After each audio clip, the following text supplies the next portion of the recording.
Hello friends, कैसे हैं आप लोग। I hope you are doing great. जैसा कि हम लोग जानते हैं कि सीबीएसई क्लास 12 का सिलेबस रिलीज हो चुका है, जो कि आपके 2022 और 23 सेशन के लिए है। तो मैं आपको दिखाता हूँ कि क्या चेंजेस हुए हैं और क्या है आपका new syllabus. So my name is Harsh Thapar, I am a commerce graduated teacher and let's start. देखो, सबसे पहले हम लोग देख लेते हैं कि कौन कौन से चैप्टर्स आप लोग के सिलेबस में हैं। चार बेसिकली यूनिट्स हैं आप लोगों की, जिनको बायफर्केट कर रखा है। देखो, चार यूनिट्स हैं आपकी। पहली यूनिट है पार्टनरशिप फर्म के ऊपर। पार्टनरशिप फर्म में आपको बेसिकली जो चैप्टर्स कवर करने हैं वो आपका basics of partnership firm, basics कह लो, फीचर्स कह लो, कुछ भी कह लो, इसको बेसिक्स हैं ये पार्टनरशिप फर्म के। पार्टनरशिप फर्म क्या होती है, पार्टनर्स कौन होते हैं, कैसे स्टार्ट होती है, वो सब चीजें इसके अंदर कवर होती है बेसिक्स ऑफ पार्टनरशिप फर्म में। फिर आता है आपका चैप्टर गुडविल का। गुडविल आपको प्रिपेयर करना है अच्छे से। फिर आता है change in profit sharing ratio. Change in profit sharing ratio तीसरा चैप्टर आपका ये हो गया। फोर्थ आपका चैप्टर हो जाता है admission of a partner. Admission of a partner fourth chapter हो जाएगा आपका। फिफ्थ आपका रहेगा chapter retirement and death of a partner. Retirement and death दोनों चीजें इसमें कवर हो जाती है। रिटायरमेंट और डेथ को एक ही चैप्टर में कंबाइन करके रखते हैं, तो रिटायरमेंट एंड डेथ। फिर आता है आपका dissolution of partner, partnership firm. Dissolution of partnership firm.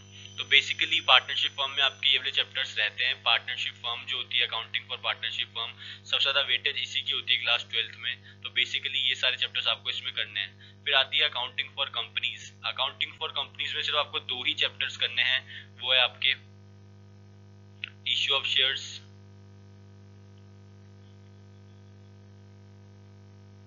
और इश्यू ऑफ डिबेंचर्स।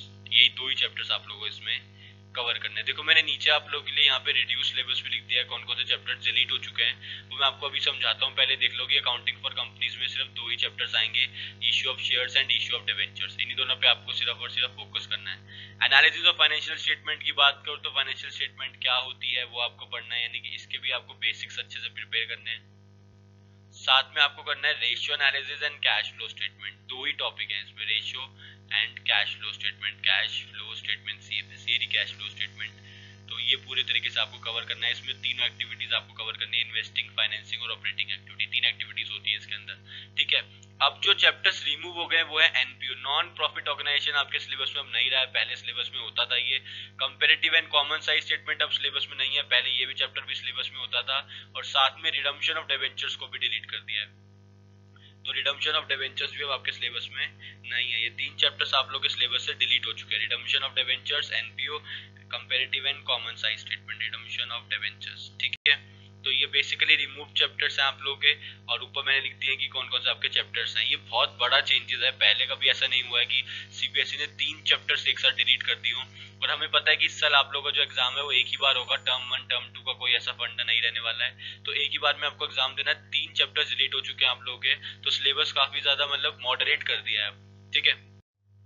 अगर आप लोग चैनल पे नए हो तो चैनल को सब्सक्राइब कर दो और साथ में लगे बेल आइकन को प्रेस कर दो, ताकि लेटेस्ट वीडियोस और अपडेट्स आप लोगों से पहले मिलती रहे। Thank you.